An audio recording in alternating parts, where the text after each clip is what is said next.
Welcome to MuggleCast, your weekly ride into the Wizarding World fandom. I'm Andrew. I'm Eric. Micah. And I'm Laura. On today's episode, we are wrapping up our series on the Hogwarts houses, and this week we are focused on Gryffindor!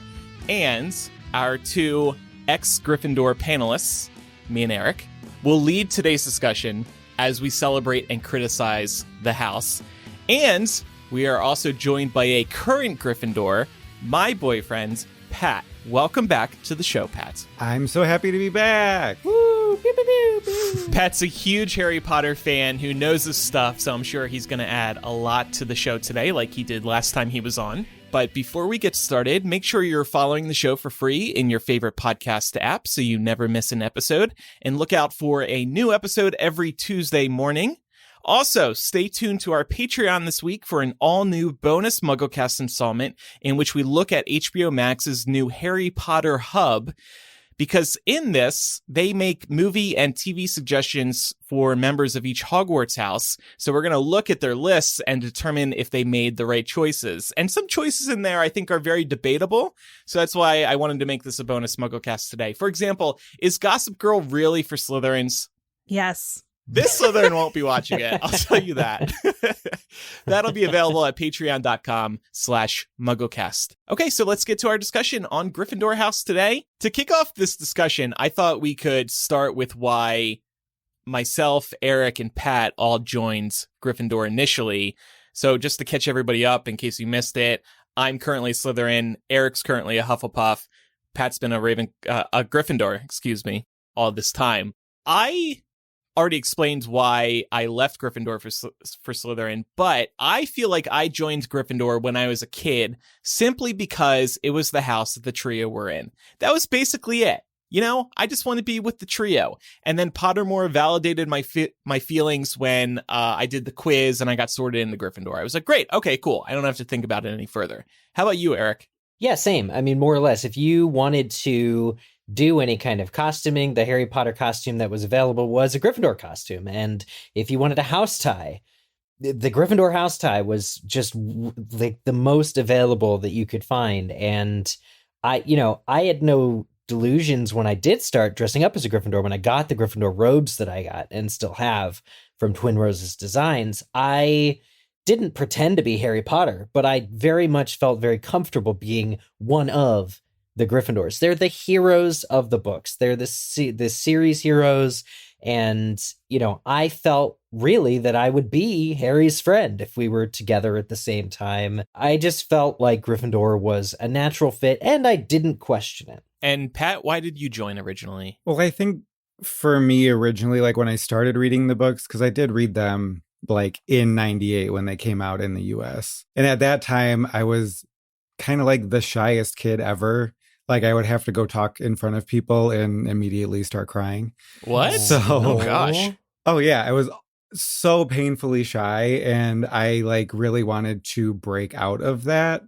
So I think like I just wanted to kind of like be like Harry in a way, because I related in a lot of ways of kind of feeling like left out, especially with like being gay. So I think subconsciously, like now looking at it, I'm like, oh yeah, I kind of made that decision. But back then you're not mature enough to make a decision to be like, yes, I am going to change, or like digging in yourself and letting those parts of me that were like Gryffindor-esque like actually come out and like just grow as a person that way. So I kind of like unlocked those over the years to become like where I am now. Yeah, that kind of speaks to what I said last week about Hermione kind of valuing bravery, even though she herself, we thought, fit more into Ravenclaw. It seems like, again, it is about what you value and what traits you most wish to embody. Yeah, I see that for sure. And it, like at the time, I think I probably would have been like, oh yeah, I'm a Hufflepuff. Especially like now I realize too, like in my job that I'm working in now, I am very much use that like Gryffindor side of me to like stand up for myself and really be like, no, this is what's going to happen, and you're going to listen to me at this moment. Love it. Love it. Just Scary. browbeating people with your job. You're like, I am yes, here. Basically. Little did you know, I'm a Gryffindor. Hear me roar. Right. Well, that actually kind of touches on why I left Gryffindor, why I'm now a proud member of the Hufflepuff. family is I was looking to set down some of the traits that I felt were more negative to me. I reached a point in early 20s where I decided I really kind of had to make a concentrated effort to think before I act on a lot of things. And I felt like some of the boldness and some of the fly by the seat of life's and adventure stuff that I really enjoyed in the teenage years and really kind of propelled me in my relationships, that I needed to take a step back and start really thinking about what I want and who I am. And so a lot of that brashness, a lot of that teenage energy and spirit kind of flew out of me. And when I read the Hufflepuff welcome letter, it felt like there's a house that really values kind of interpersonal communication more. And so it just kind of, it wasn't a rebuke of Gryffindor, but it was very much like this served a place in my life when I was like bolder. And now I'm going to actually work on building and not always going and getting and going and having that mentality. Yeah. It sounds like for both of you, your house alignments were a way for you to step outside of your comfort zones in a way. Yeah, for sure. Especially for me, just really kind of like embracing like the leadership qualities in me as well. Because I was I don't want to say meek, because I don't like that word, but like I was just very, very shy and quiet until really I got to maybe the end of middle school into high school. And then the other stuff, like the other clubs that I was in and stuff like that, really pushed me to be a leader for one. And then just to get out of my comfort zone. And that's when I found theater and like all of that, like acting stuff too, to really like be on stage, where I probably would have like pooped myself if I was in middle school and needed to do that. Hey, fellow theater kid. Yes. Yeah, but I mean, that's all about you. It's a cutthroat kind of thing. If you're fighting for a role, or even just to go and do that, takes a lot of energy and confidence. And with confidence in high school, you got to fake it till you make it, baby. Yeah. And I think Gryffindor is a very good house about faking it till you make it. Oh, for sure. And Pat, you could have just used Evanesco. You would have been fine. Yeah. So quick question. Do we think many readers or fans who were or are in Gryffindor only there because of the trio, like me, guilty as charged, or maybe because Dumbledore is a Gryffindor too? I just feel like most people selected Gryffindor simply because the trio are in it, and then they just stuck with it. I feel like there's probably a huge swath of people that don't think about it. There's probably a huge bunch of listeners that are like, I don't even know what house I am and it's cool. Or fans of Harry Potter at the very least. Maybe not listeners of our show, because on our show you have to choose. You know that. But no, the episodes that we've done, like the last few episodes on houses, I feel like have gone really into details of what makes a house. But we had to fight for that. We had to work for figuring out those details. Gryffindor is the one house in all of Harry Potter that really you get to see just a huge variety of people in it. And the rest of the houses, like I said, we had to work for. So I wouldn't be surprised if, even if you do think about what house you are, that most people find themselves in Gryffindor, just because it is the most fleshed out. It's kind of like the default, right? It is. Yep. I would say too, I don't think I thought much about what house I would be in until I finished the books. It's a good way to do and it. Maybe that's why I ended up in Ravenclaw. But I just think that when you're reading the story, I think you're just taken by the story. And maybe it was also because so many things came out after the books were released, including being able to be sorted. I don't really know that I did too much sorting of myself beforehand. So, but I agree to Laura, your point. It's kind of a default.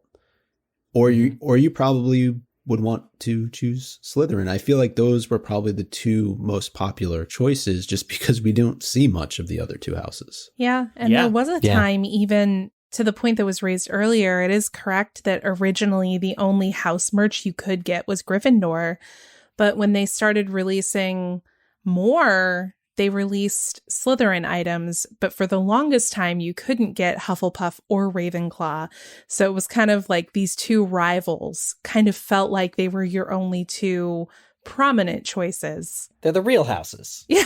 But I mean, even if you're Gryffindor because it's the default, there was enough variety of characters in the books to be like, oh, I'm a Hermione Gryffindor, or oh, I'm like the Weasley twins Gryffindor. Yeah. You could identify with a different Gryffindor and have that really speak to your individual traits without having to change houses. Yeah. And I think for a lot of people, when they were buying the cloaks or anything else with a Gryffindor emblem on it, I think they just wanted to be a Hogwarts student. It wasn't necessarily about the house so much as it was looking like a Hogwarts student. Yeah. But they really lean into the house merchandise now. Now you can easily get anything. Like I go into, we've mentioned before, box lunch. It's a hot topic, but less emo. And you can buy a shirt for each house. You can buy a scarf for each house. Like, they got them all. Mm-hmm. So let's talk about what we know about Gryffindors. And like we have with our other house episodes, we'll start with the Sorting Hat lines about Gryffindor. The hat says in one book, while the bravest and the boldest went to daring Gryffindor. And in another book, the hat says, you might belong in Gryffindor, where dwell the brave at heart. Their daring, nerve, and chivalry set Gryffindors apart. I believe the second one was book 1. Yes. Brave and daring make it in both books. That's like, do you dare? I dare. They're double brave. So these are all traits that we admire, and I don't think there's anything here that we look down on. And the reason I mention that is because last week we discussed how some narration and Sorting Hat descriptions of Ravenclaw don't do its members any favors. Setting aside talk from outside Hogwarts students, like, in other houses or professors, is there anything from the hat or the narration that you all remember reading over the years that maybe you thought put Gryffindor in a bad light? Not really. Yeah, I don't either. No, but I think it's also because we're reading these books from Harry's point of view, right? And he kind of has the tone set very early on. He knows that Ron, the first nice person he meets on the Hogwarts Express, wants to be in Gryffindor and is terrified of not ending up there. So I think Harry, by default, kind of romanticizes Gryffindor a little bit. He certainly doesn't want to end up in Slytherin, right? After he's met Draco Malfoy. Malfoy has completely tainted that house's perception for him. But yeah, I think a lot of it has to do with the viewpoint of the character we're seeing that house through. Yeah, I feel like the only time something negative about Gryffindor is said is any time that Draco says something. Yeah, or if it's specific Gryffindors when Snape says it, right? Yeah. Usually about Harry's dad. And we have a quote from Phineas, too, that we'll get to in a moment. Oh. I wanted to ask, though, do you feel like this description from the Sorting Hat is the most aspirational of any of the houses? Because I feel like you're talking about, at this point, 11-year-old kids. And to have daring and chivalry and bravery, to me, not to say that there aren't brave 11-year-olds, but I do think perhaps this is the most forward-looking of any of the house descriptions that we see. Yeah. Yeah. I think that's very fair. If I were 11 and I just found out that I'm a wizard and can do magic, I would want to be like the boldest and bravest and chivalry. Like I had to look that up, but it's the combination of qualities expected of an ideal knight, especially courage, honor, courtesy, justice, and a readiness to help the weak. I'd be like, I just got all these magical powers. Yeah, I'm going to help the suffering. I'm going to kick some ass. This is going to be great. I think that's a great point about it being aspirational verbiage. Yeah. At the least, I love the point that when you're that young, you're not necessarily going to be brave or courageous. You're unless more you're Harry. Right. Harry's a very special exception. I feel like this is also the descriptor that is probably the least nuanced of all 4 houses. I mean, we could very easily, with the other 3 houses, pick out items and qualities that are represented in the sorting song that could be interpreted a certain kind of way, but you don't get that so much here. No. It's really hard to read anything potentially negative into this, the way that it's written. Well, on that note, let's talk about the good of Gryffindor. And we have a couple traits here. Conviction. Now, Pat, you wrote these out, so maybe we should let you do this. Tell us about conviction in Gryffindors. I do think that, like, when it comes to conviction, most Gryffindors really have a strong sense of what they believe, and they stick to that kind of until you're proven wrong, which I'm very much that way. Like, when I speak, I very much kind of like use that authority in my voice, and a lot of people just kind of believe what I say then. Not me, because I don't fall for it. But like sometimes it's just like if you say something in a way where like you believe it yourself, others are also going to believe it. And I think that that's something that a lot of Gryffindors use because they are so strong-headed, which can also be a negative trait, because you really have to be proven wrong for you to change your mind, and have like facts come out just to be like, okay, yeah. Like, I think a good example of that is like when Seamus is very much like against Harry until he realizes, okay, nope, I'm wrong here. And he immediately apologizes. And I think that happens in a lot of other areas too. Like, I have this example later, but I think it applies to conviction as well, where like Ron is so mad when Harry gets into the Triwizard Tournament, and he will not speak to him or anything until he realizes like, oh, you would never have put yourself up for this. Okay, I'm wrong here, which I is my next point in here, that Gryffindors will usually admit fault right away once they are proven wrong, which to me, I think is a good quality. And also, like, relating to myself, that's something I do too. Like, especially in my work, if I screw up on something, I am the first to admit, hey, I did this wrong. How can I fix it? Or what can I do better next time to make sure that it doesn't happen again? I think the task of proving a Gryffindor wrong or showing a Gryffindor that they are wrong can be an uphill struggle sometimes. I myself am a Taurus. It's really difficult to convince me I've erred, even since my switch to Hufflepuff. And so I think of like Lily Potter having to like soften James, but he was a straight up bully for Snape for many, many years, and his friends, especially Sirius. And so while they could admit that they were wrong, I don't think those particular characters ever do. And so it is a show that when they have their morals, they kind of are on that path, and it can be a bit difficult to sway them a different direction. Yeah, I mean, look even at the conflict between Ron and Hermione in Prisoner of Azkaban over Crookshanks and Scabbers. I mean, it's pretty clear when you're reading the book that Crookshanks has it out for Scabbers. We later learn that there's a very good reason for that, but Hermione just doesn't want to see it. Mm-hmm. And in the same book, too, when both Harry and Ron are like mad at Hermione for turning in the firebolt. Yep. Great example. And but Hermione like sticks to her guns on it, where she's like, no, this needs to be looked at. And once they do all the tests and everything, she's like, well, there you go. At least you know it's safe. Yeah. She doesn't apologize in that instance. She's just like, but she was right. I mean, well, she was. Yeah. Yeah. Well, she was right in that the broomstick did come from Sirius Black. Yeah. But she was wrong on the fact that it was cursed. Yeah. And it's something bad to it. Yeah. She ends up being right again in Half-Blood Prince about the origins of the Half-Blood Prince's name, right? And she's trying to explain it to Harry throughout the book, and he's not willing to accept it. And then at the very end, she's like, yeah, see about that. I was pretty close. But listen, women cannot be princess, Laura. I don't know how many times I have to tell you this. It cannot happen. It's not 2021. That's all I'll say. And then the third trait we have here is loyalty. Yeah, I do. I think Gryffindors are very loyal people, which is in part of, the whole description of being a Gryffindor. But I think like a very good example of this is with the Marauders. And when they do finally realize like that Remus is a werewolf, and they just stick by his side the entire time.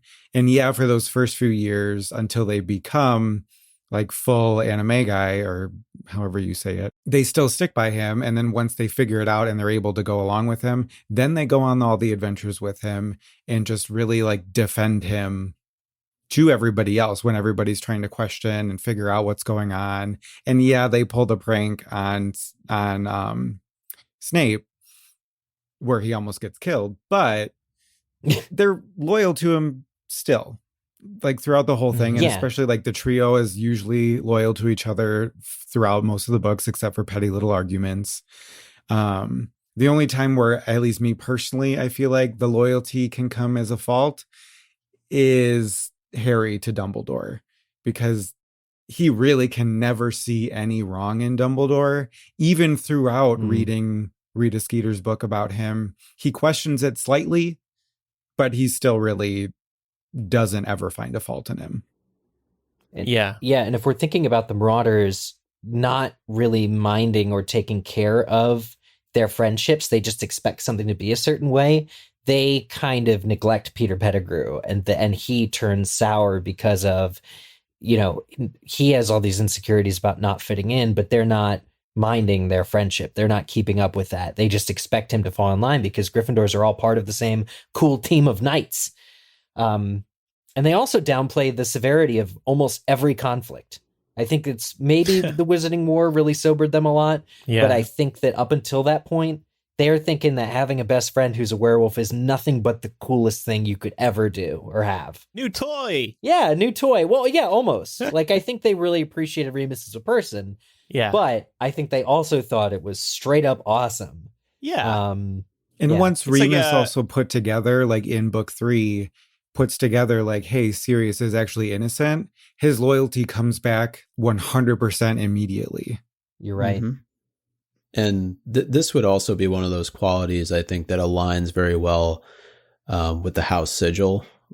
If you think about, even talking about zodiac signs, Leos are usually characterized as being immensely loyal individuals. And then another moment of loyalty I thought about too was with Neville, but loyalty to the entire house, going back to Sorcerer's Stone, right? He stands up to the trio, and I think you could define that as a moment of loyalty to Gryffindor House. Mm-hmm. Absolutely. And when he gets the Sword of Gryffindor out of the Sorting Hat at the end of book 7, like that really shows that loyalty as well there too, because he is a true Gryffindor, like in that moment, and he deserves the sword. Well, part of being a knight is having honor. He has that sense of real honor. There are things that you cannot do, and you should not lose our house more points because it would dishonor us. Sir Longbottom. And now let's talk about the bad. The bad. Yeah. Now Andrew's happy. No, I lift up every Hogwarts house. I mentioned this a few minutes ago. Phineas actually had a critique of Gryffindor. He said that other houses, particularly Slytherin, believe that Gryffindors sometimes engaged in, quote, pointless heroics.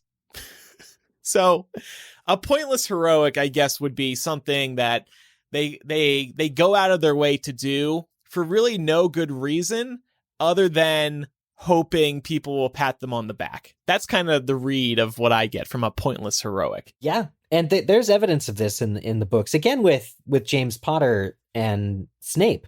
But there's that moment where Harry is horrified that like Sirius says he was bored. And so James goes and picks a fight and is like, everything's an adventure. Let's see if we can see Snivelus's underwear or whatever. And like totally antagonizes Snape in some righteous, we're the good guys, you're the creepy, nobody likes you, bad guy of school. We're going to engage in this pointless heroism of attacking you unprovoked. Absolutely. Like Phineas's read on what other people think of Gryffindors, there's just evidence right there. I think that what some people like Phineas, since Phineas, granted, like is a Slytherin, but he could consider also helping people as a pointless heroic. Like the times where Harry would maybe pick up somebody's books when they fall out of their bag or something like that, or defending like Luna to somebody else, like be like, oh, she's my friend. Like, would a Slytherin then consider that a pointless act of heroism? Yeah. Just by helping another person? Or what about when Harry went to take on Draco in book 1 and get Neville's Remember All back, right? Like, I could see a Slytherin being like, whatever, it's a Remember All. Who cares? Why are you making such a big deal about this? But Harry being like, no, he's my friend. He's in my house and you're bullying him. So I'm going to stand up to you. Good but point. In that the same moment when he agrees to go to the duel, that I think is the negative. Pointless heroic. Like, you really did not need to do that, bro. It's a trap anyway. Right. Well, right.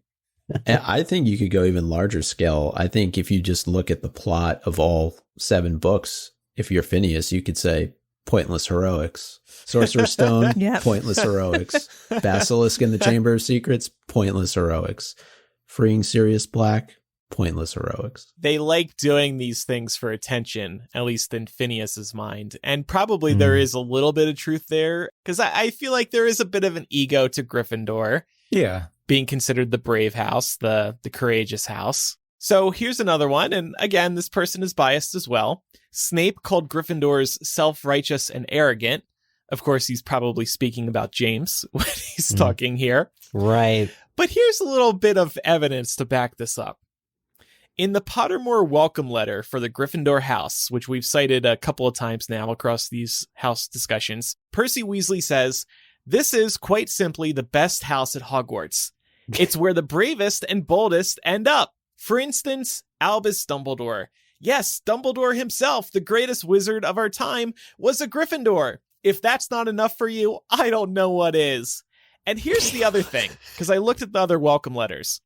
This is the shortest welcome letter of the 4 by far. The Gryffindor welcome letter is like a paragraph. Everything else, it's pages. You got to sit down to read it. Maybe Snape's right. They are self-righteous and arrogant. We have the best house. I don't even have to convince you. I think it's also just interesting that Percy was the character that was chosen to write this welcome letter, because we know how he felt about Dumbledore towards the end of the series. Yeah. Right. So he's such a kiss ass. Yeah. I know. Couldn't it also be that because we get Harry's welcome letter in the book that they don't need to make this one as long?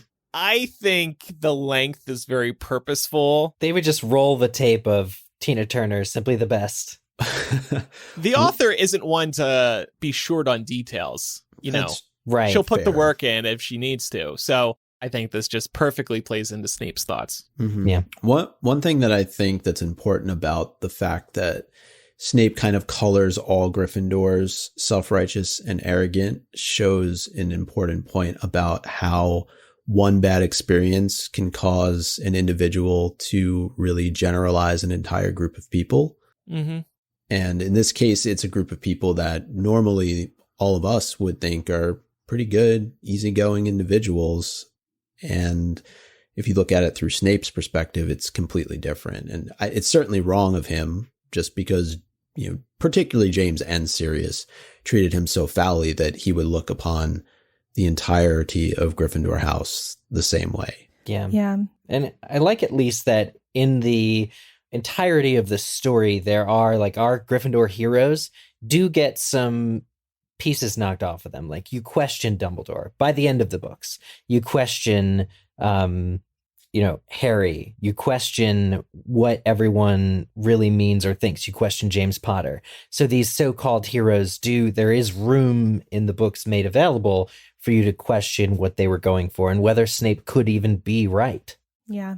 We are having a great discussion today. Can't wait to continue it. But first, I want to tell you that this week's episode is sponsored by Quip, makers of all kinds of excellent products to keep your mouth healthy and clean.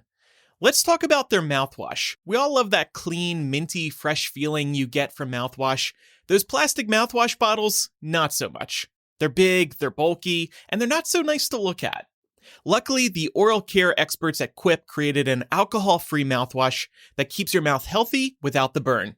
And thanks to a sleek, refillable dispenser, it's pretty easy on the eyes, too. Their 4X concentrated mouthwash comes in a beautiful, eco-friendly refill bottle that's 100% recyclable. It's their way of helping make your mouth a little cleaner and the earth a little greener. Quip mouthwash kills bad breath germs, helps prevent cavities, and leaves you feeling fresh.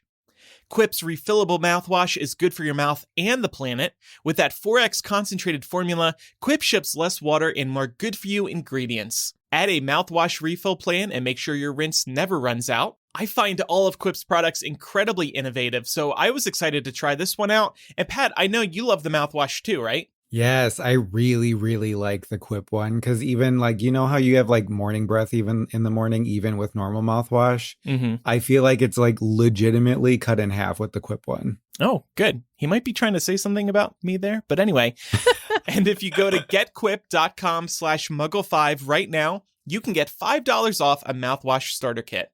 That's $5 off a mouthwash starter kit, which includes a refillable dispenser and a 90-dose supply of Quip's 4X concentrated formula at getquip.com/muggle5. Spelled GETQUIP.com/muggle5. Quip is the good habits company.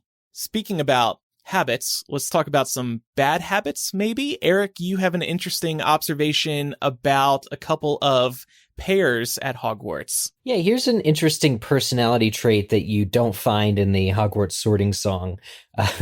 But it comes in this line from Madame Rosmerta, I believe. And Laura, would you like to read this quote? Sure. This is from Prisoner of Azkaban. Madame Rosmerta says, "Naturally," with a small laugh. "Never saw one without the other, did you? The number of times I had them in here. Ooh, they used to make me laugh. Quite the double act, Sirius Black and James Potter." Harry dropped his tankard with a loud clunk. Ron kicked him. "Precisely," said Professor McGonagall. "Black and Potter, ringleaders of their little gang, both very bright, of course, exceptionally bright, in fact, but I don't think we've ever had such a pair of troublemakers." "I don't know," chuckled Hagrid. "Fred and George Weasley could give them a run for their money." So this is an interesting kind of comparison. Across the generations, you have these two groups, and both of them are two people, troublemakers. What is it that rule breaking and mischief, what does that have to do with being a Gryffindor, being brave? Well, not necessarily being brave, but I think looking at daring and nerve, those two align a little bit with rule breaking and mischief. You have to have a little bit of nerve to be mischievous and to break the rules. Absolutely. I think it fits. Yeah. Some courage, too.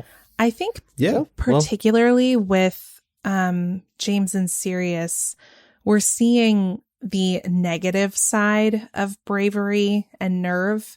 Like if you're viewing those things as a spectrum, as we've discussed in previous discussions like this, and you toggle it all the way over to one extreme end, the results are not going to be great.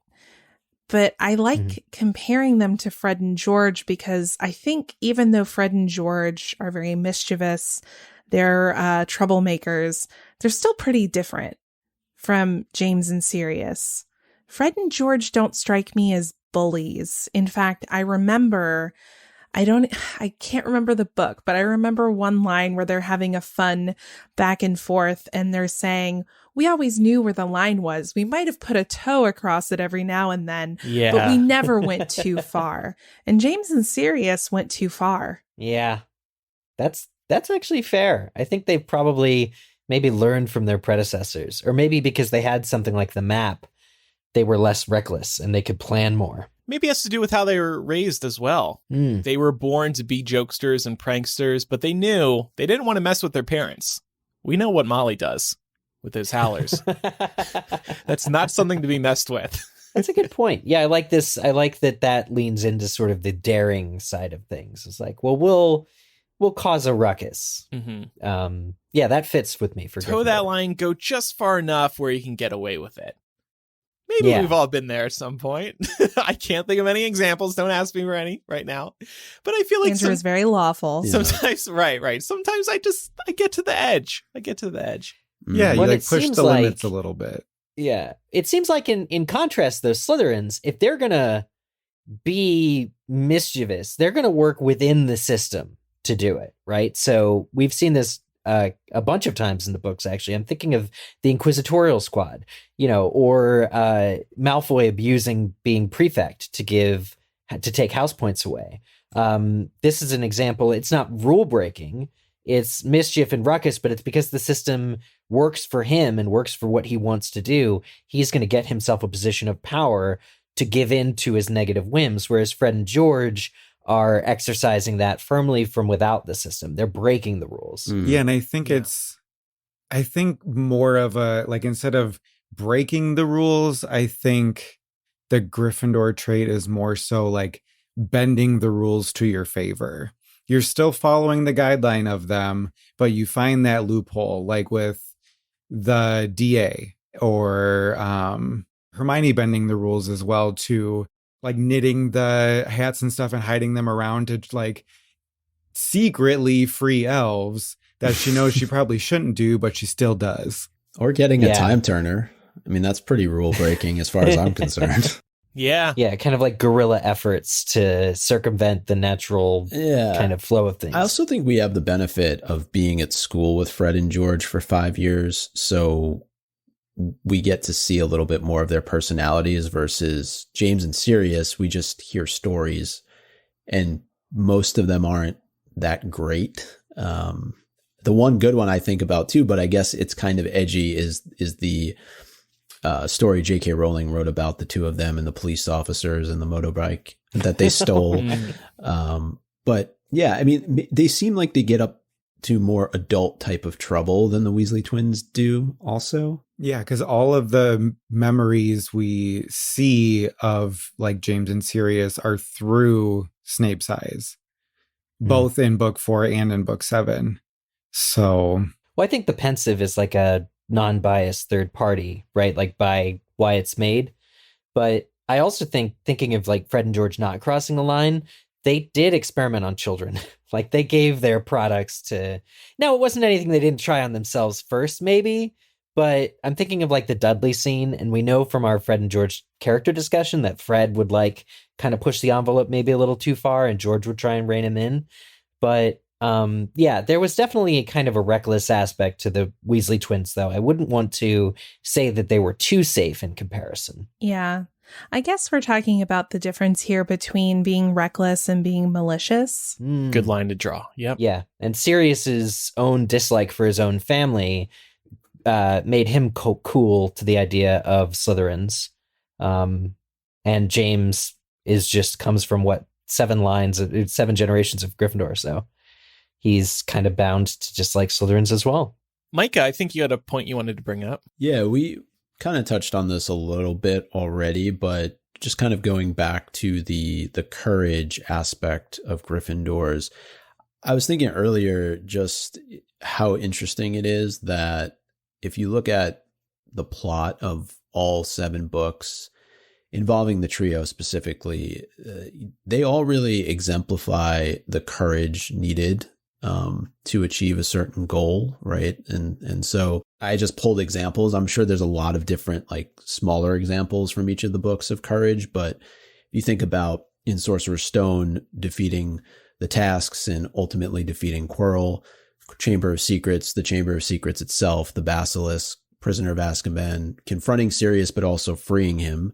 Goblet of Fire, you have the Triwizard Tournament in the Graveyard, Order of the Phoenix, the Battle at the Ministry, Half-Blood Prince, you have the Cave, and then in Deathly Hallows, you have the Horcruxes and the final battle. And I think it was probably intentionally done that way by the author in the fact that you do have 3 Gryffindors as the main characters, but just the level of courage that would be required to do all of those things in all of those books. They're kind of just central to the plot. And these are all epic moments in the books. Yeah. And I'm sure in a lot of literature, you can point to great moments of courage that really make the book. So maybe that's one aspect of it too. It's like you need some courage in your lead character to make a good story. Yeah, and overcome great odds. I was going to say, if you're telling the story of the hero's journey, it makes sense that your hero would be from the House of Heroes. Yes. Yeah. Good thing Sorting Hat didn't put him in Slytherin. Damn. It's a pretty good thing. And Eric, Gryffindors don't always agree with each other, right? Yeah, I thought it would be interesting to delve a little deeper into the Seamus and Harry conflict. Pat, you had a good summary and explanation of it at the start, but I wanted to actually read the specific where they butt heads, because not only is Gryffindor the house we know the most about and see the most of firsthand in the books, but we can actually, there's so much of it that there's such nuance here. So there's actually like, this is crazy because you could see where Seamus is coming from as a reader when the whole thing goes down. So Andrew, would you like to read the first bit here?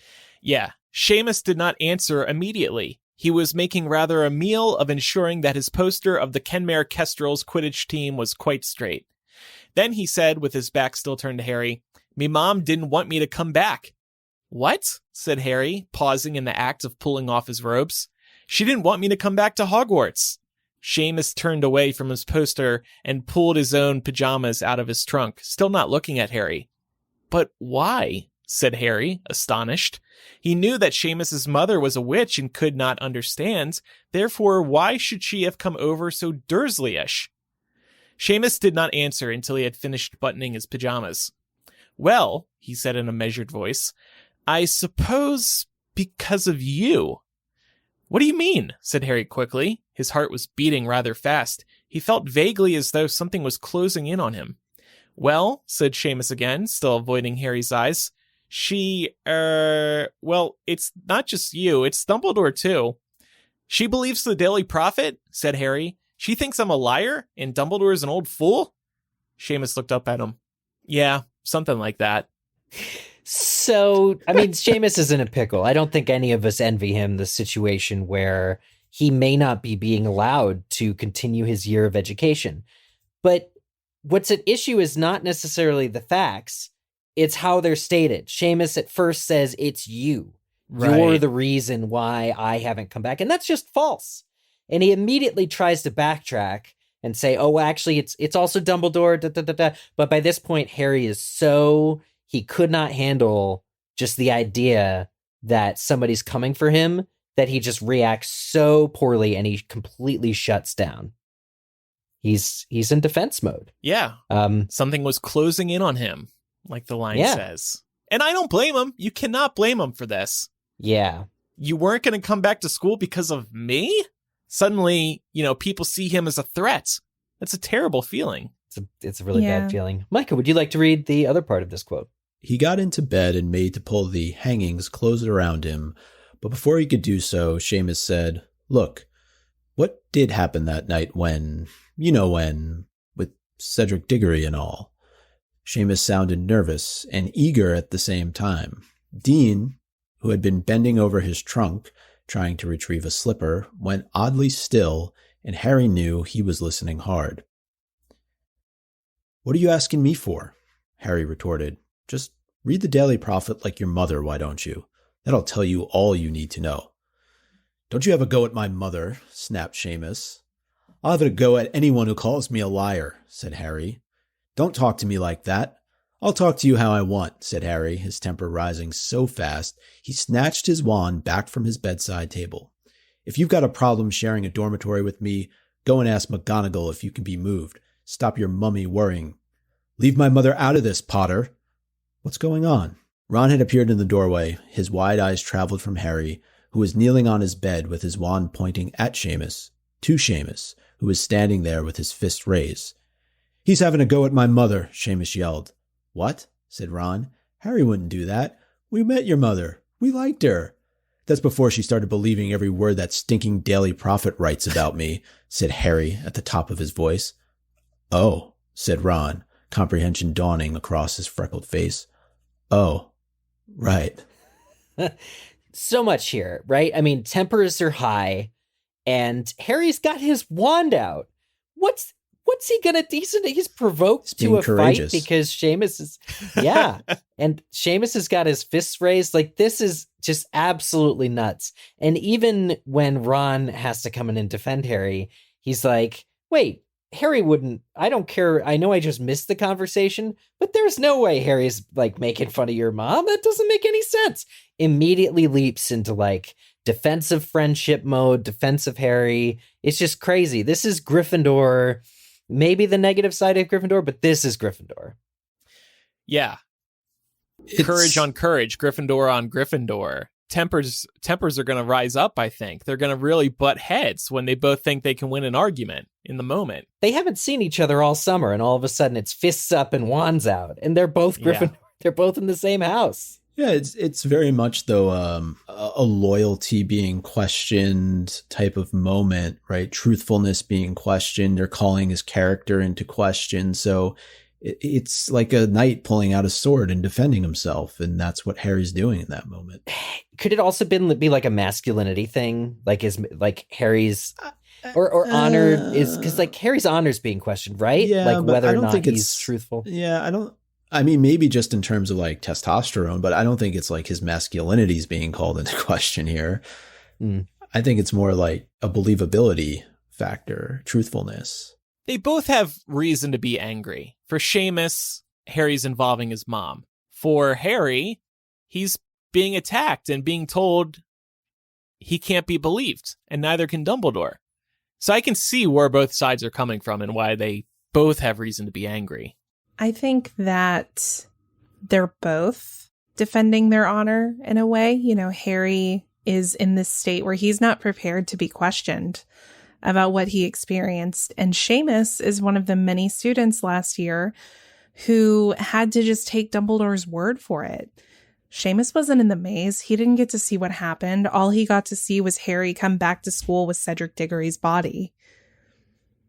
And he had to take Dumbledore's word for it. And then he spent all summer hearing about his mother reading the Daily Prophet. So it makes sense that he would be skeptical. Now, I would argue that both of them, they're not handling conflict in the best possible way here. Let's talk about it, boys. Yeah. But they're teenagers. So it's, you know, it's not uncommon. I wasn't good at handling conflict when I was 15. And remember the summer Harry's had up until this point. The last thing he wants... I was just going to say that too. Yeah. The last thing he wants at this moment is one of his closest housemates to call his believability into question. In the darn dorm. Yeah. Yeah. That's fair. Yeah, he spent all summer in the dark. He spent all summer just really mad at Ron and Hermione because they weren't allowed to write to him. That's right. He fought with them as soon as he got to them. Then he had to go to court. And then jump right into school where he's being attacked for his sanity, basically, because everybody thinks he's crazy. Yeah. Yeah. I would have flown off probably just like Harry at that moment, too. True. He's been traumatized, and people are expecting him to relive that for them when he's like, I'm actively still living the trauma. Leave me alone. Yeah. Even months later, when they start the DA, they ask, oh, what happened? And he's still like, not going to talk about it. Yeah. Hogwarts really needs grief counselors. We screamed again, somebody please get these people grief counselors. My gosh, get them therapy, get them our sponsor, BetterHelp. Andrew, you have a really good topic here to talk about, which may be causing the Gryffindors some extra grief throughout the books. Yes, and part of this is inspired by last week's Ravenclaw discussion. We spoke about the Ravenclaw common room. The entrance is guarded by a trivia question. For the Gryffindor common room, it's guarded by a simple password. And again, we've got a big security nightmare on our hands. Anybody can grab the password, find it out, overhear it, walk up to the fat lady, say the password, and she lets you on in, presumably. Why does it have to be so simple? This is a major security issue, Pat. Aren't you concerned when you sleep in the dormitory at night that somebody's going to break in? It's happened before. I would say, like, for me, no, because if I don't want somebody in there, I'm not going to tell them. And somebody would have to be trustworthy enough to really, like, give the password to somebody else, I think. I think at the same time, though, like, a part of me is like, okay, well, the fat lady has some sort of like sentient being to her. She should know who all the Gryffindors are and who all the professors are. It should just be that simple. For all of them. Right. So she shouldn't allow anybody else in. Yes. But she did allow Sirius in unless there's something with the portraits where she's like, oh, you were a Gryffindor once. Well, wasn't it Sir come in. Cadogan that let Sirius in because he had the whole list of Neville's passwords? Oh, yeah. That's right. Because Sirius slashed the fat lady up. So because she wouldn't let him in, but he also didn't have the passwords then. But yeah, like Sir Cadogan as a knight who is tasked with defending the castle, defending Gryffindor Tower. Like, I get it, it's a plot point about Neville, but he shouldn't have let just some random former Gryffindor, but some random older guy in, especially after hours. My question more so with the password system, because we're never explained it. Like, how do they know when it's changed? Yeah. And nobody ever says anything. Yeah. Like, there's never a notice. Maybe there's something on the notice board. Yeah. Yeah. But the fat lady, like, she's pretty petty. Like, the way that she gossips with other portraits and stuff. Mm-hmm. I would love to just, like, if Harry, when he was pissed at Ron or vice versa, if they would have been like, you know what? I'm mad. Hey, you want to change the password and not tell him? Yeah. I think that would have been hilarious. It also seems like the password updates are always spread by word of mouth. I feel like there's so many points in the book where somebody's like, oh yeah, the new password is cockroach cluster, as they like walk into the portrait. So they're like openly saying the password. In the middle of the hallway. Anyone can overhear. Isn't that how Percy tells them in the very first book when he's prefect? Yeah, I think so. And the passwords are never like one foreign character, a capital, lowercase. They're not even that secure of passwords. They're at least random. I would say the hierarchy of passwords has Dumbledore's password being the worst, like to get into his office. Because if you know anything about Dumbledore, you just keep guessing sweets. But then Gryffindor is right beneath it because it is just word-based. Slytherin, it is a password, I think, too, usually a racist one like Mudblood when they use it. But Slytherin, at least, has the benefit of being down in the dungeons. I think that all dungeons kind of look alike. I would have a little bit of difficulty trying to find and suss out what wall to say a racist word to. So that would be difficult. But Gryffindor Tower, I think it's probably pretty like jewel encrusted with like an easy path. Everyone knows where the entrance to Gryffindor is. So I would say Gryffindor does have like a really super weak whole system. I do think it's kind of like, granted, like a lazy system in a way as well. One, I don't think Gryffindors really want to think too hard about when they want to just like go study or go to bed, whatever. Mm-hmm. But also at the same time, I mean, it worked throughout the entire prohibition for speakeasies. They had passwords to get in. So if it worked for them for how long? I'm looking at a list of known passwords used to enter the Gryffindor common room. We should have made a game out of this, but we didn't think of it. So instead, I'll just read some of them off. Banana fritters, fairy lights, abstinence. That's the best one. Yeah, like what's up with that one? What's the context there? It's got to be a Half-Blood Isn't it Prince. when everyone's snogging? That was Half-Blood Prince. Yeah. Of course, Mimbless, Mimbletonia. The only one that Neville could remember. Pig snouts, scurvy cur, tapeworm, wattlebird, amongst others. Some of which I can't pronounce. Yeah. Flibber to gibbet. Flibber to gibbet. Flibber to gibbet. Balderdash, random indeed. I just think I like the idea that was brought up a few minutes ago. Every portrait should just be in charge of knowing who belongs in the house and who doesn't. Who's in that house and who isn't. That's simple. Hogwarts is quirky. I get it. So that's why they each have these different systems. But man, it could be so much simpler. Sometimes things are just too complicated at Hogwarts. Complication nightmare. Am I right? You're right. Or a key, sure. Oh, yeah. Like it can't be duplicated by anybody other than Professor McGonagall type key. There you go. Give them a key, or like in the case of Gryffindor's house, make them display an act of courage in some form. I don't know. I did just think like, because you need to be courageous, like stealing it from book 6, like when the blood on the wall of the cave, like if they had to like prick their thumb and touch a spot on the wall every time or something.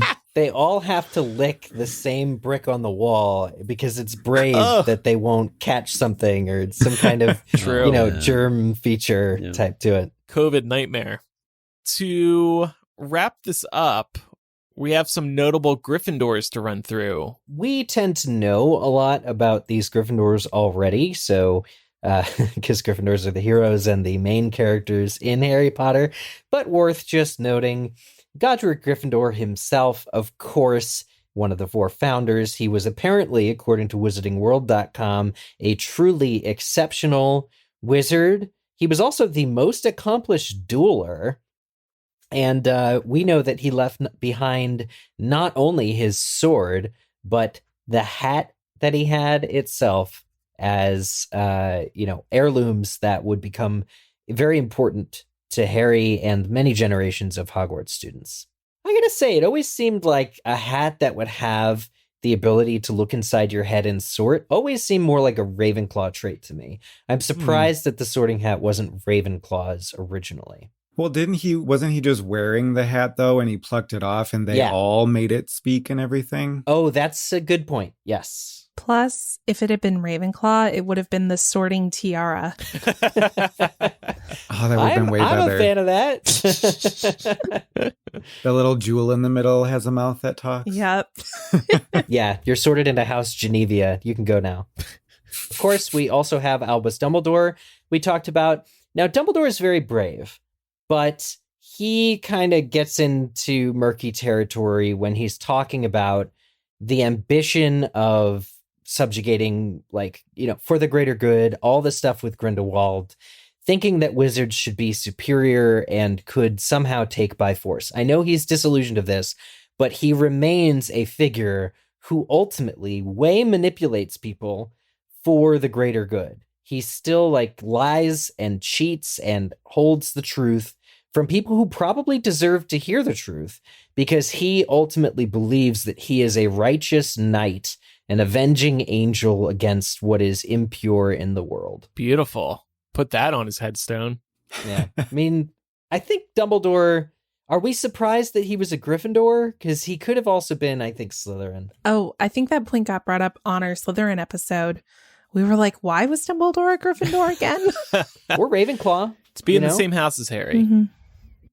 Yeah, I never associate, until this discussion, I've never associated Dumbledore with a house.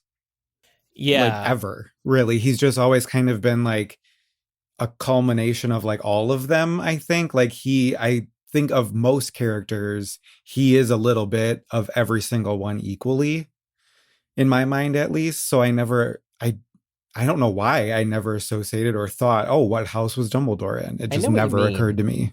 Well, it could have been cool. J.K. Rowling could have invented it where, because Albus is older than everybody else, he's 150, she could have made it where there weren't any houses when he was at Hogwarts, right? And have the sorting hat be only something that came after his time. So he literally would have been in all houses or omni houses, and then they switched to a different system. I'd so love that. She could have gotten out of having to place him there. I just wish the sorting hat put him in all 4 houses, or at least made him a hat, deemed him a hat stall. That would have been cool too. Yeah. Yeah. You can just do independent study, whatever you want, sir. It's interesting too that you said when you were kind of going off there, you mentioned knight, and one of his middle names, Percival, is actually a knight from Arthurian legend. So probably not by accident that J.K. Rowling gave him that middle name. That's why the sorting hat put him there. He's like, oh, finally, something to go off of. Chivalry, knight, Percival. Got it. Well, we also have Minerva Mcgonagall, and we all love McGonagall. But as head of Gryffindor House, what traits of a Gryffindor do we think that McGonagall exemplifies? I think becoming an animagus, because can you imagine if that does go wrong? How hard it is to perfect that? That's a brave thing to even endure learning to be able to do. Yeah. And I want to also observe that Minerva actually was a hat stall, and the hat was debating between Gryffindor and Ravenclaw. Yeah. The way that she stands up to Umbridge stands out to me. Definitely huge bravery there, huge cojones. I'm going to say honor, because she doesn't take BS off anyone, including her own students. Very true. So she'll be the first one to step up and let them know, hey, I think you messed up. And I think out of, besides Snape, she's probably the one that takes away house points from Gryffindor the most. That's a good one. So also we have Hagrid in Gryffindor House, and he was only allowed to study for about 3 years, but when he did, he was a Gryffindor. What do we think that says about Hagrid's character, that he was a Gryffindor specifically? I really do think it fits. I mean, he yes, he can be kind of like buffoonish once in a while, but he really always stands up for the people he cares about, no matter what. Yeah. Even like in yes, he has his moments like in book 4 when he's outed basically, but he still stands up for everybody else around him once he gets over his like feelings. He's very loyal to Dumbledore, and and he believes Dumbledore through and through. So there's the conviction as well. Okay, we also have Neville. We talked about Neville being very honor bound and like a knight and defending his own house, even among friends. Yeah. He was also the other chosen one, right? Like, that speaks for itself. Mm-hmm. Yeah. So Voldemort, if you're gonna go up against, two potential babies, they're both gonna be in the house that's opposite the house that you were. Right.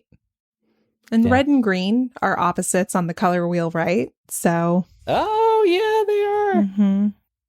Love that. I don't know. I'm colorblind. Are you red-green colorblind? Yeah, and I would say too, just we talked on other episodes about how Neville kind of has his glow up during Order of the Phoenix, everything that he does inside of the Ministry, kind of facing down Bellatrix, and then ultimately even facing down Voldemort in Deathly Hallows. Right? Like he's the ringleader back at Hogwarts for Dumbledore's army when the trio aren't there. So I would say he probably has the biggest arc of any character in Harry's year, outside of maybe Harry himself. Mm-hmm. How many does he ask to the Yule Ball? Like, Yep, got to give him to that. all of that too. Mhm. He's just There very you go. and that takes a lot of guts too when you're 14. Yeah. Oh, yeah. It's one of the hardest things you do at that age. Yeah. Yeah, pretty much. And then two other Gryffindors of note. We have Celestina Warback, who that actually shocks me. But it takes a lot, and not for any particular reason. I just, she could be in any. You could tell me she were a Slytherin. You could tell me she were Hufflepuff, and I'd be like, oh, that's interesting. Right. But as as a Gryffindor, I would just say probably you need to be bold. You need to be brave to try and make it in the cutthroat industry of arts and entertainment. And you need to be persistent, sometimes bullheaded, to get your record out there and have these record execs listen to your demo. You got to do it. And to not have stage fright. That takes a lot of courage to get up there and perform live in front of audiences at Universal Orlando every day. Yep. And kind of as a thought experiment here, do we think anything of Peter Pettigrew? What do we make of him being in Gryffindor? This is the one that I think least fits, not because he betrays his fellow friends, but because a lot of his character arc is marked by cowardice, and that is called out multiple times, not just by his Marauder friends, but by Voldemort. What Voldemort cannot get by with Pettigrew is his cowardice. Even when he acts to betray his friends, it's because he's specifically not being brave. So why is he a Gryffindor? I think this boils down to choice. Pettigrew probably had the qualities to make him a Gryffindor, but he chose not to live up to them. It's similar to what Eric, you, and Pat were both saying at the top of the episode. You both made the conscious choice about selecting the kinds of values that you wanted your house to represent in yourself. And at some point, Pettigrew made a choice.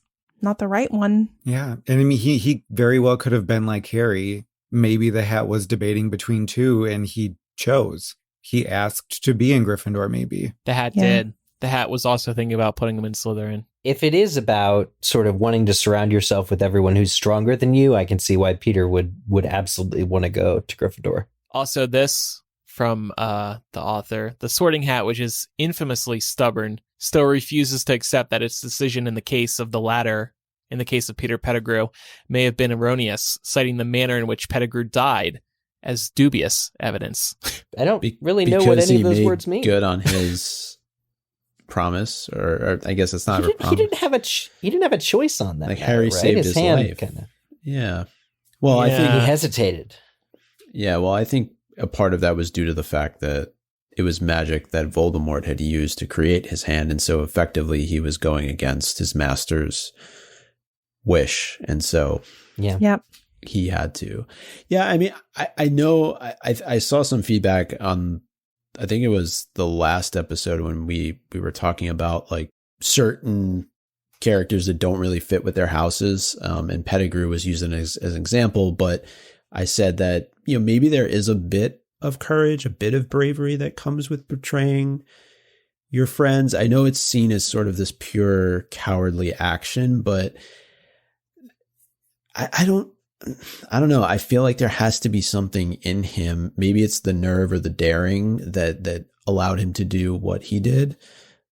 Maybe it's not real courage in the truest sense of the word, but I don't know. Like, I'm not willing to completely write him off as a Gryffindor. We don't get a whole lot about him from the time with the Marauders, just because he's always kind of seen as that person on the side that nobody really pays a whole lot of attention to. But maybe we saw it too soon.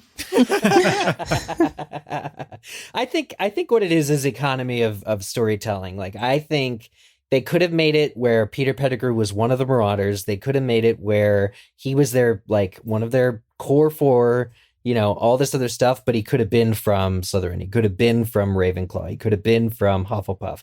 I just think all the other houses fit Peter better, but because in the Harry Potter books, houses don't really mingle with one another. No matter how much you try, they really just don't hang out. I think for that reason alone, Peter had to be a Gryffindor like the rest of them. Right. I'm just saying that inevitably there are going to be bad seeds in every house, right? Like, you can't get away from that. Like, if we were to say before we had the information, oh, by the way, Lockhart was a Ravenclaw, what would our reaction be? No, he would have had to be in Slytherin because that's the house where all the evil wizards are, right?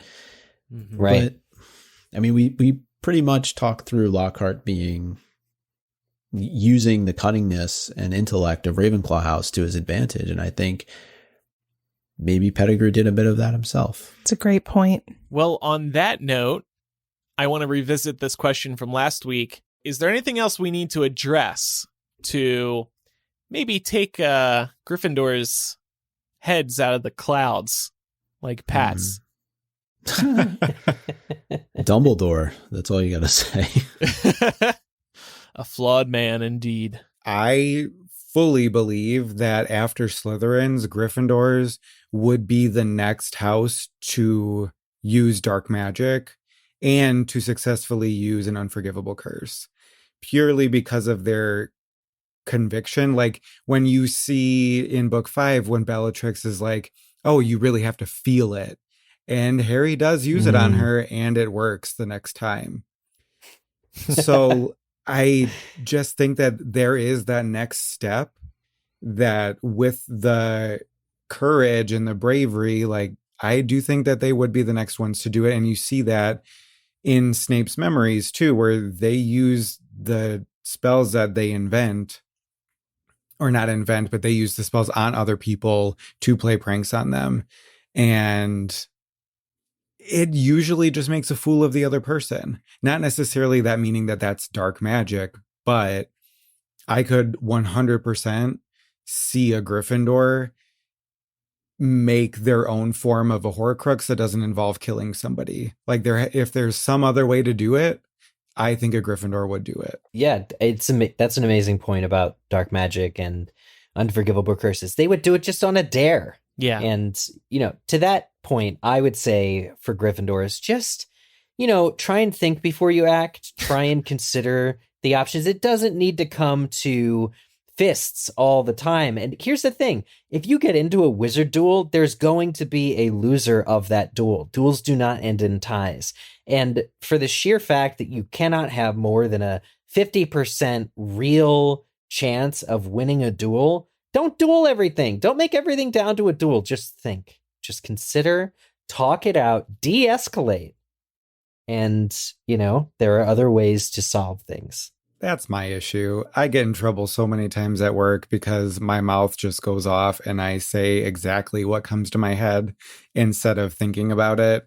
And then my boss is like, okay, next time, sit back, write your passionate email, set it aside for an hour, and then come back to it. Mm-hmm. It's a great strategy. See, this is where you need Ravenclaws to give you multiple options, to your point, Pat and Eric, like having alternate options. And I think, we see the decisions made a lot of times by Gryffindor, with them not taking recklessness into account, especially like the best example I could think of that is going to the Ministry to try and rescue a Sirius Black who's not there. And a lot of the driving factor there for Harry, of course, he cares about Sirius, but I don't think he fully appreciates and thinks through the situation. It's actually another Gryffindor in Hermione who's trying to convince him, hey, why don't you consider the alternatives here? And I think that if he had, it would have been a much different outcome. I think that if I were a Gryffindor, I would aspire to be a Neville Gryffindor, someone who is true to his values all the time and doesn't blow with the prevailing wind, right? He sticks up for what he believes in, even when he knows he's wrong and finds himself singled out. I mean, think about in book 3, when McGonagall demands to know who left their list of passwords laying around, he admits it. Yeah. He admits it in front of all of his peers because he's honest and true. And I think that is what I would aspire to be if I were a Gryffindor. The only thing I would, I don't have anything to add other than to reiterate, I think there is a chip on Gryffindor's shoulders across fandom and in the books as well. And we've presented a little bit of evidence around that today. So that's my one critique. They can stop thinking they're the best house. And I do think we should just shout out the house ghost, Nearly Headless Nick, because we've done it for every other house that we've discussed. And he may be by far the coolest of any of the 4. Nearly headless. Yeah. I think he's great. He's a ghost who he's not sure. That's the thing. If he were the most like cavalier ghost, there'd be issues. But I think he's like a soft Gryffindor himself. Well, if you have any feedback about today's discussion, you can contact us by writing or sending a voice message to MuggleCast@gmail.com. And for the latter, just record a message using the voice memo app on your phone.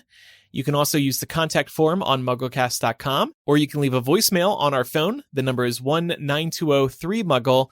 That's 1-920-368-4453. Next week's episode is a Muggle Mail episode, so get your feedback in ASAP, and we'll catch up on some feedback next week. I think we're also going to touch on Sorcerer's Stone, the film, a little bit, because the 20th anniversary of that movie is quickly approaching. Yes. Wild. I was in 6th grade. Me too. I was in 8th. All right, it's time for Quizzitch. Last week's question, Ravenclaw themed, was on which floor at Hogwarts can you find the staircase that leads directly to the door to Ravenclaw's common room? And this is in a scene from when they're trying to get to the diadem in book 7. The correct answer is the 5th floor. Luna leads Harry up to the 5th floor where they find the spiral staircase. Correct answers were submitted by S. Ram, the Dark Bort, Pious Thickness is back, Countess Bucatini, Would Micah date a Hufflepuff? ?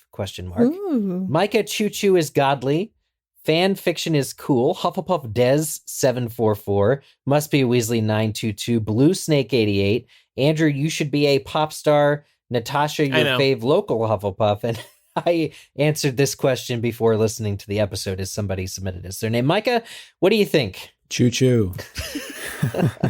That's full pickup line. Steam ahead, you would date a Hufflepuff. Full steam ahead. Well done, Laura. Well done. That was good. That was real good. All right, Hufflepuffs. That one wins. You heard him. And here we go for a Gryffindor-themed Quizzitch question. The Sorting Hat tells us that Hufflepuff came from Valley Broad, Slytherin from Fen, and Ravenclaw from Glen. But from where did Godric hail? Hollow. Submit your answers to us on the MuggleCast website, also located at mugglecast.com/Quizzitch. Coming up on Bonus MuggleCast this week, we're discussing the movies and TV shows HBO Max thinks each Hogwarts house should be watching on their platform. Did they make the right choices? We're going to look at it and tell you. This and many more bonus MuggleCast installments are available at patreon.com/MuggleCast. So much to check out on our Patreon, and your support goes to running the show, growing the show, and spending more time on the show. And it just makes us feel good that we receive your support. So thank you very much. Also, don't forget to follow us on social media. Our username is MuggleCast on Instagram, Facebook, and Twitter. Pat, thanks for joining us today. You are a true Gryffindor, as we learned today. Yes. And we'll see everybody for next week's episode. I'm Andrew. I'm Eric. I'm Micah. I'm Laura. And I'm Pat. Bye. Bye. Bye.